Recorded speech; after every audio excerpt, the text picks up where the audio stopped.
Yes, thank you very much, James. And I'd like to take this opportunity to remind people that this panel will be recorded.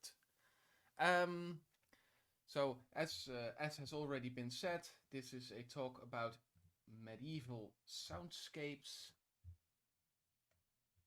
by Mariana Lopez and Clio Montrey. Mariana, if you could introduce yourself shortly and tell us what this is going to be about. I kind of include the introduction in the presentation, but it's going to be about acoustical heritage and historical soundscapes and how that intersects with games. But I don't want to eat into the presentation and duplicate myself, so I think that's probably enough of a brief snippet. Yes, thank you very much, Clio. If you could also add just a short sentence to that, and then I think I'll leave you to it. All right. Can everyone hear me okay, first of all? Great. I can hear you fine. That's fantastic. I'm going to be talking about world building through music. Thank you very much. In that case, take it away.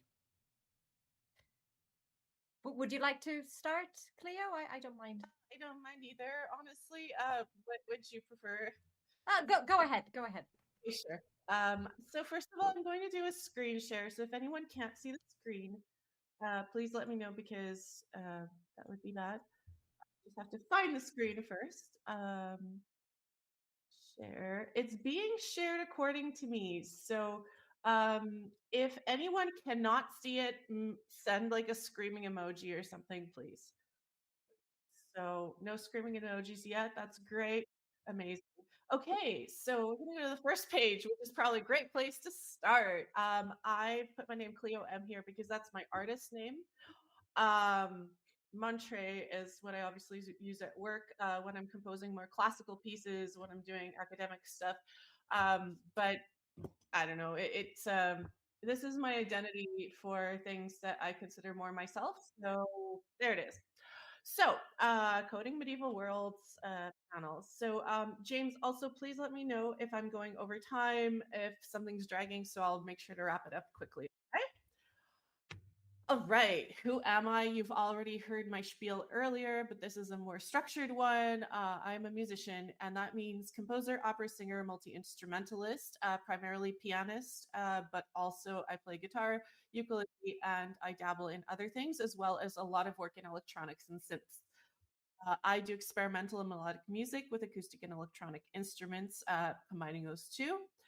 I do world building through music and sound. I am Polish Canadian, grew up in Canada, moved over to at some point, have lived in various places around the world, but always keep coming back to Vienna, which is really cool because I am now the producer at Microbird Games in Vienna, an indie studio making one of the most beautiful games I've ever seen. It's called Dungeons of Hinterberg, and this is little slice of art from it. Mountains are my favorite thing in the world. I'm from the Rockies. Maybe that's why I end up landing in the Alps. And I love exploring games from all angles. All right. So the first thing I'm going to talk about, and now if anyone finds anything confusing or rambly, please just raise your hand or something. So I'm just going to dive into the fantasy genre. Why fantasy? If we're talking about medieval times and medievalisms, well, because this genre is the most heavily influenced in games, I believe, at least in medieval world building. What's the definition of fantasy? It's a type of speculative fiction where the action takes place in an imaginary world.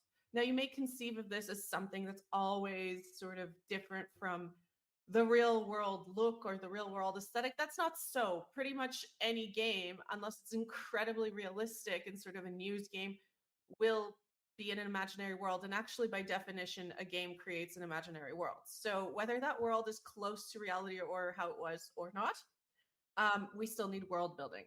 I mentioned may or may not overlap with science fiction because science fiction, contrary to popular belief, is not always futuristic. It deals with the discoveries of science being applied in a sort of fictional setting. So, what else does the fantasy genre have? It contains tropes such as magic, legends, and myths, which are all standbys in how we perceive medieval times. Okay, so a little bit about music now. What makes music sound medieval? So I've listed a few things, a few elements that are characteristics of the medieval sound. Parallel fifths were used a lot. It's modal rather than our scales as we know today, different scale structure. Melody dominates over harmony because in actual medieval music of Europe, we didn't really have the development of harmony. We have something called polyphony, which is multiple melodic lines coming in with the composers Leotin and Periton. This is very early church music stuff. But we also have the suppression of culture by the church and the sort of unification of everything into the church as the monopoly on culture, right? So we have a lot of things that perhaps are not explored enough, that are not discovered, that are not recorded. All the recorded Western classical history you'll have is funneled through the lens of the church. So we have to take that into account. What else might make music sound medieval? We have instrumentation. So that might be choral chanting, you know, like Gregorian chant. We're all pretty familiar with that kind of aesthetic from various films. Instruments like lutes or pipes. So pipes, I'm talking folkier things like maybe pan flutes, bagpipes, tin whistles, the sort of earlier instruments. Discrete musical lines. So if you're looking at the music of various cultures, and you're looking at the music of specifically medieval era European music, you're seeing a lot of lines that are sort of memorable. They didn't yet really develop a very reliable written system for music. One is coming up in this time, actually based on hand motions. And that's where do, re, mi, fa, sol comes from. It was the different hand finger waggling that a sort of conductor at the front would do. And you have something called neumes coming in. Neumes are the precursors of written musical notation. But a lot of people don't have access to that unless they're amongst with the church. They don't record their music in a written way, right? They don't have audio recording technology. So memorable melodies are going to be very important in the transmission of information. All right, moving on. Okay, so that's too early. I wanted to show you one of my own compositions because a lot of people have told me it's medieval inspired sounding. It's from my project Gravity Wing, which is a sort of sci-fi novel / soundtrack / set of films. The films are by an artist named Hal Leroy. I am going to play this for you, share it with you, and hopefully you can hear the music. So apologies if things are weird because I've never done this in Gather before. So just gonna play a sample and ask if you can hear it. Can you guys hear some music? Yes, no? Great. Okay, so going back to that. Okay. Green has always been my favorite color. Green has always been my favorite color. Green has always been my favorite color. Green has always been my favorite color.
All right.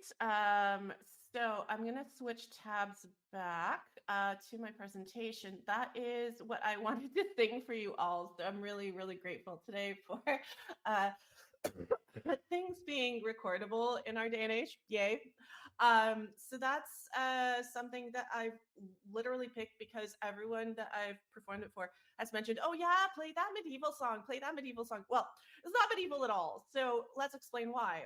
I based this format on a three stanza French format called the virelai. And the virelai comes in the 14th, 15th century. It has more polyphony, it has more motion, it has a completely different structure. But this is what people perceive as medieval. So, what do we do when we make medieval based games? We do not actually want to have a one-to-one from reality, do we? Because when we build a convincing fictional world, and this varies by designer and this varies by dev, but my personal philosophy is what conveys the mood, what conveys these images, what conveys this feeling of being in this world. Well, this song will probably convey that somewhat better than a song based purely on Gregorian chant or a song that has monodic motion. Monodic means that is the same melody doubled all over the place.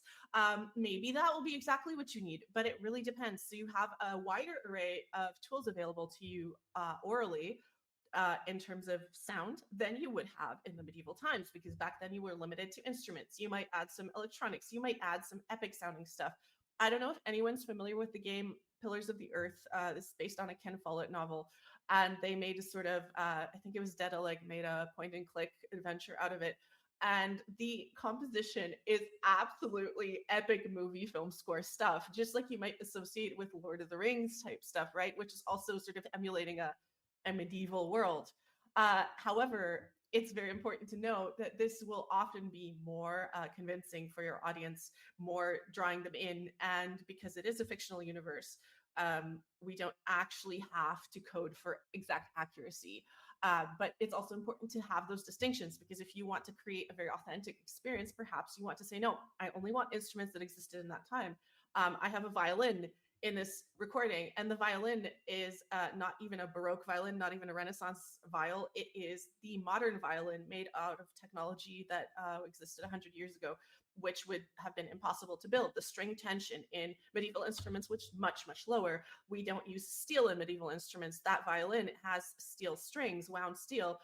You'd use gut strings. And actually, the Stradivariuses were built in an earlier period, and they have problems with the string tension of their modern rebuildings with all that steel. So you have a completely different sound. You have quieter sounds. You have more intimate sounds. You don't have things meant for large spaces, except perhaps a cathedral. So there you have a natural resonance. You have a completely different world.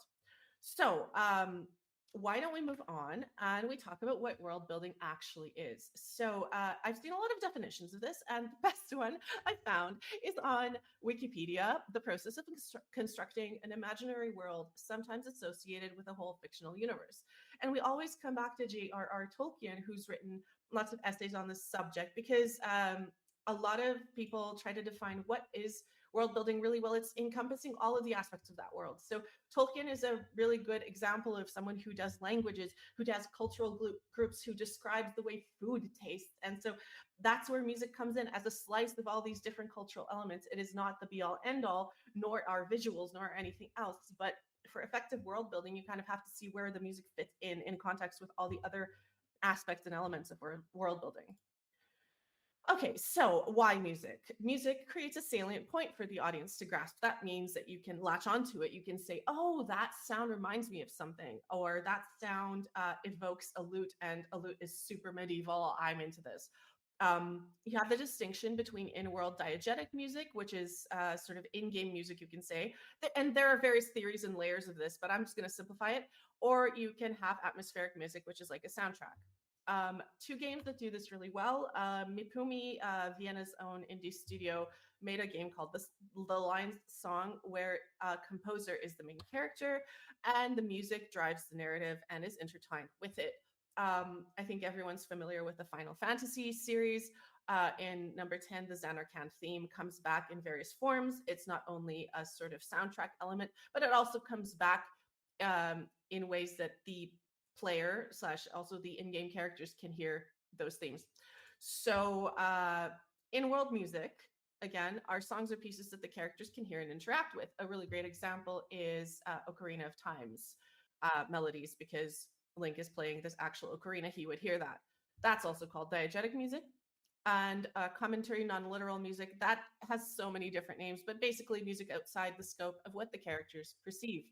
It still contributes to building the world, but is for the audience's or the player's benefit.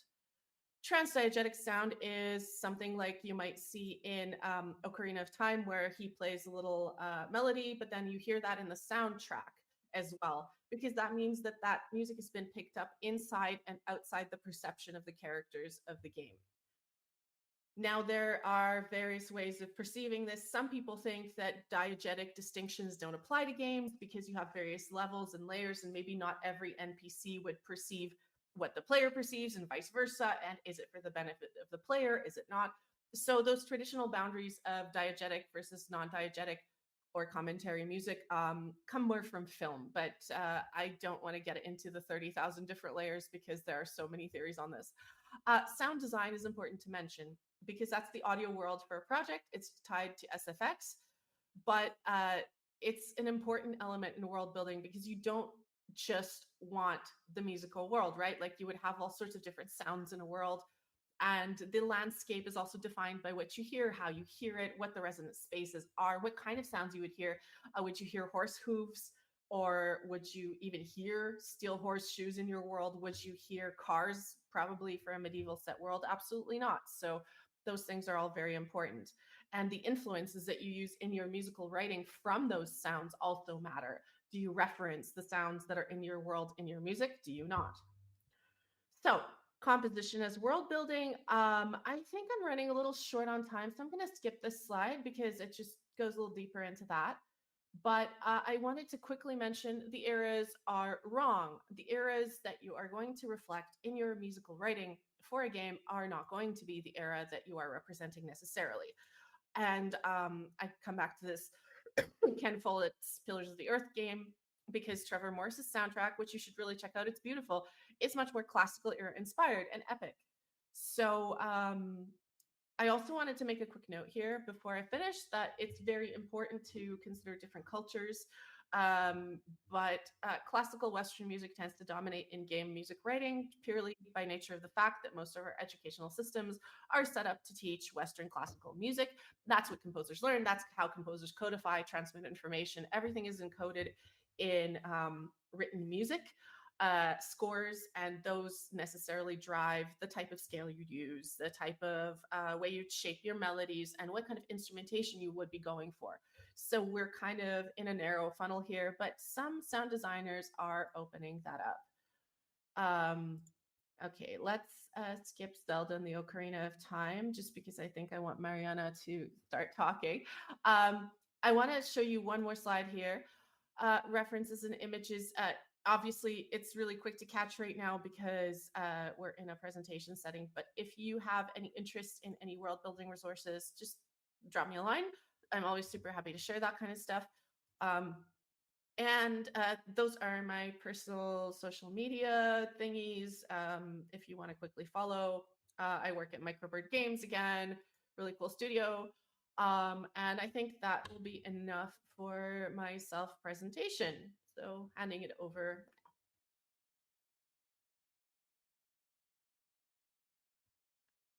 Yes. Thank you very much, Clio. And now it's Mariana's turn. Please, go ahead. Great. Thank you so much, Clio. That was so really interesting. I'm just going to try this very scary screen sharing. I'm going to click on this buttons and hope it works. Cool. Can you see that and can you hear me? Yes, we see it and we hear you quite well. Cool, perfect. That's always fantastic news. I'm going to also start a timer so they don't get carried away. Cool, perfect. So thank you so much for having me today. Thanks, James, for inviting me. It's always a pleasure to be in such a multidisciplinary group with loads of different interests and backgrounds. So thank you so much for having me here. And it's really a pleasure to be speaking alongside Clio as well. What I will start doing is, what I'll offer in the next 15 minutes is really a bit of a background of the sort of work I do and how it interacts with the study of sound in medievalistic games. I want to tell you a little bit about myself so that what I'm going to say afterwards actually makes sense from in the sense of where I'm coming from. I have a mixed disciplinary background. I did an undergraduate degree that was similar to musicology in the sense that we studied music through the lenses of sociology, psychology, anthropology, philosophy, history, and we both studied music in terms of being able to differentiate musical styles in different periods by listening, but also studying scores and doing things like morphology studies. It was then at that stage that I became quite interested in medieval music. I joined a medieval music ensemble as a Gothic harp player, costumes and all. And I did really develop an interest in the field. Now I actually don't work that much in music, but I actually explore medieval sounds that are actually non-musical. After finishing my undergraduate degree, I came to York to do a master's in sound design, post-production sound for film and television. And that's where I kind of started adding to my background in arts and humanities, more audio engineering training. So audio production, but also editing and mixing for film and television. And then I did a PhD in which I tried to combine my arts and humanities background with what I've learned on audio engineering. And I studied the medieval drama cycle of the York Mystery Plays, which is has been studied quite a lot through textual analysis and performances. But what I wanted to do was to study how doing acoustical simulations, both acoustic measurements and computer simulations, could help us understand how the plays might have been performed and received at the time, but also combining it with an understanding of the historical period and fields like sensory history. The work that I do now is a continuation of the work I did for my PhD. So I work on acoustical heritage and historical soundscapes, which is what I'll be talking about today. But I also work in the field of accessibility. So I work on how sound design can be used as a vehicle for access to film television for visually impaired audiences. So very much breaking away from that paradigm in which voice is the only way to provide access, and instead looking at how other sound elements in soundtracks can actually provide both information, but also engagement and immersion. So that is me, and hopefully it will explain how things come together in a slightly unusual way sometimes. So acoustical heritage. What is acoustical heritage for me?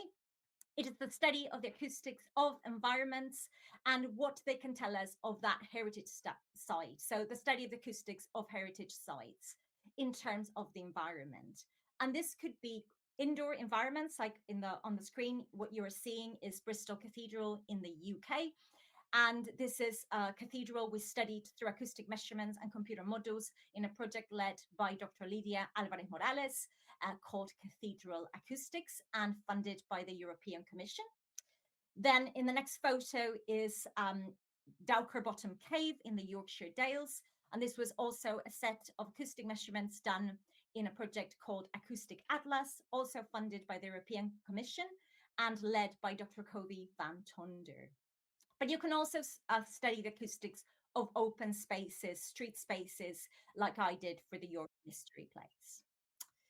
So how do we actually do that? We take a loudspeaker on the space to the space that we want to study, and we play a very unexciting sine sweep that goes from really low frequencies to really high frequencies. And then we place that loudspeaker in a position in the environment that would match where we think a sound source would have been in that period. And then we have microphones that are positioned where the listeners, where we're thinking the listeners might have been. In the projects I tend to work with, we use two types of microphones. One is ambisonics mics that are 3D mics. And on the right, you will see a funny looking dummy head. And that's a binaural dummy head that has microphones in its ears and simulates a human perception. So what we do is we play that sine sweep through the loudspeaker, we re-record it through the microphones onto a laptop through a digital audio workstation. And we change the position of the loudspeakers and the microphones to study the acoustics of the space in different combinations. Once we have those recordings that basically are going to sound like the sine sweep in that space, we basically do a process of separation that is called deconvolution.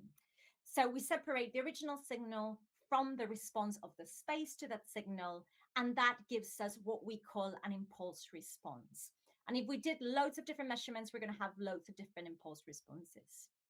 And we can derive impulse responses from acoustic measurements on site, or we can also do computer models. And these are acoustic computer models. And this is really useful for historical studies. So if you want to study how a space changed throughout history and how that would have affected the acoustics, you can do loads of different computer models. So for example, on the screen is another of the cathedrals that Lydia studied. So this is Lady Chapel in Ely Cathedral. So you can see the omnidirectional loudspeaker there. And then what she did is she created computer models of the space at different times. So at the right, you will see the computer model of the space at the time we did the measurements. That was 2019. Then at the center, you will see that same space in 1930, and on the left in the 14th century. And all the changes to the acoustical models are based on historical data. Now, you might be thinking, they don't look very pretty. No, they don't. They look terrible, but they look beautiful for acoustical models, because when we work with acoustics, we have some limitations as to how much detail we can put on the space, because the simulations start breaking apart for what we use them. So that's why if you think, oh, that doesn't look as fancy as architectural computer models, that is why. So with those impulse responses, either derived from acoustic measurements or computer models, we can study them through a set of objective acoustic parameters, which is basically an output of numbers that can tell you things about the sound decay in the space. It can tell you how clear music or speech will sound, how much definition there is. It can tell you how much envelopment someone might experience, and all sorts of other things.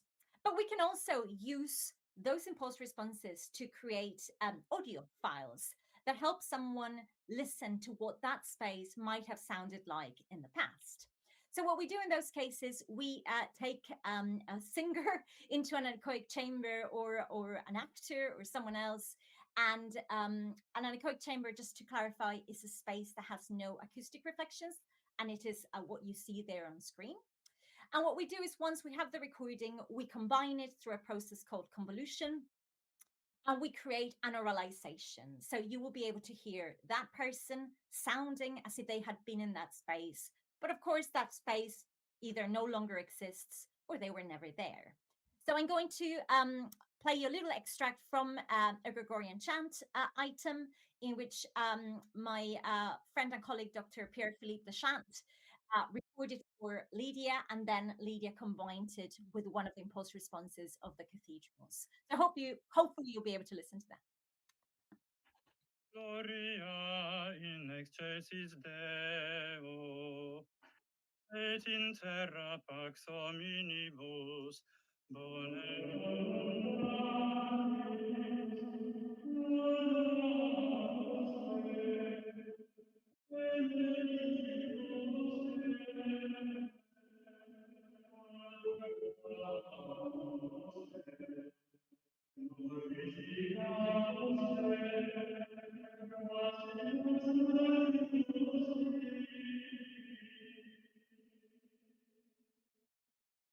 So you could probably hear the sound continue to reverberate around the room there at the end as well.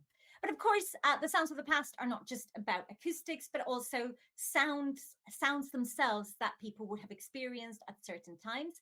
And this is very dependent on culture, context, time, etc. And how we hear and interpret sounds is time and context specific, and is culturally specific as well. So something to bear in mind. So when I want to build historical simulations, I also will go around and record different things.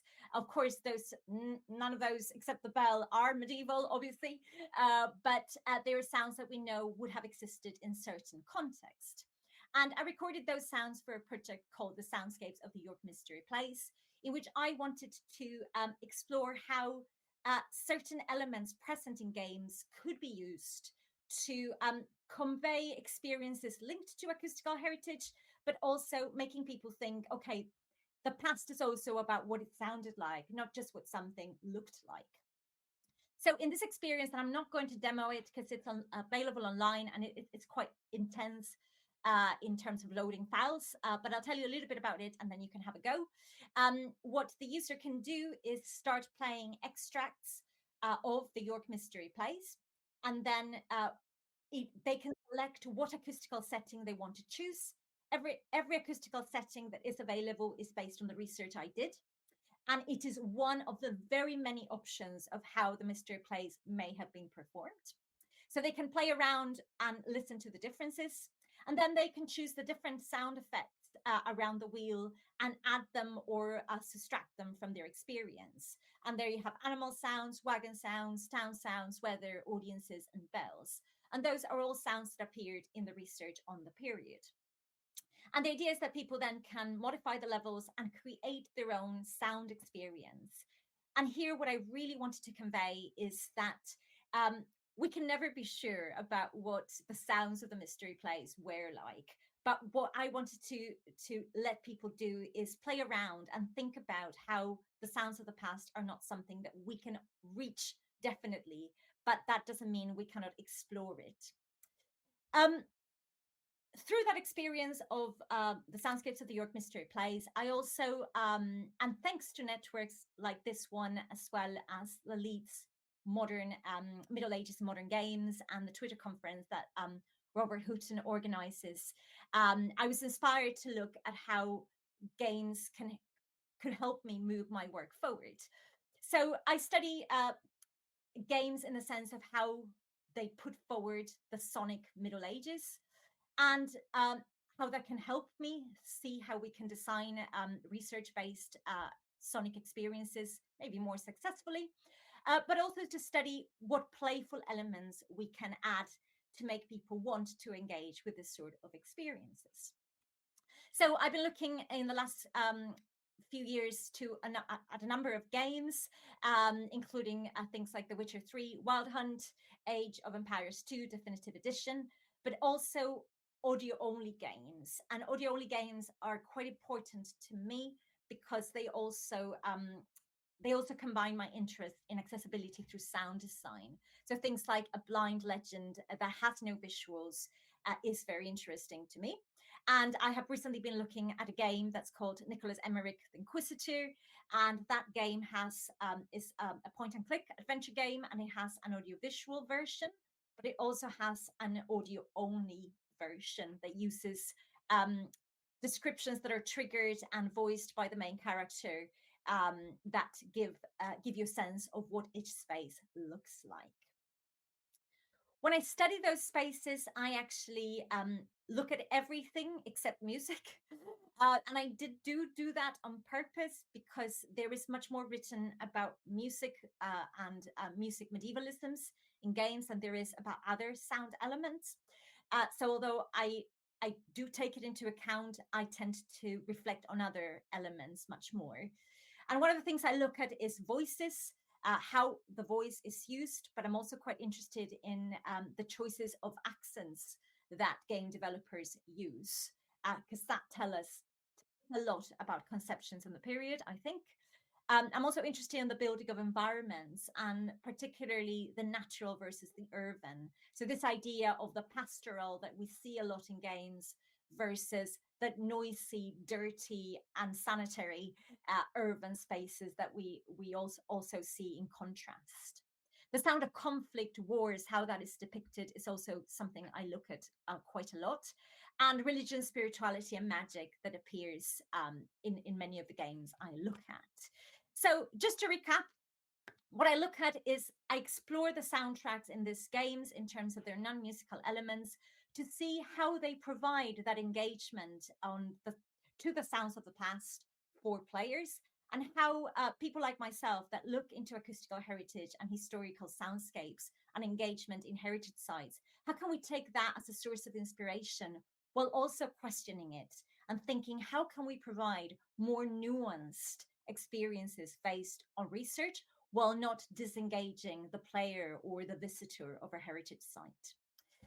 But also thinking about how researchers in acoustical heritage and historical soundscapes can start creating experiences that that question this idea that the past is visual and instead invites visitors, audiences, players to think about a sonic past.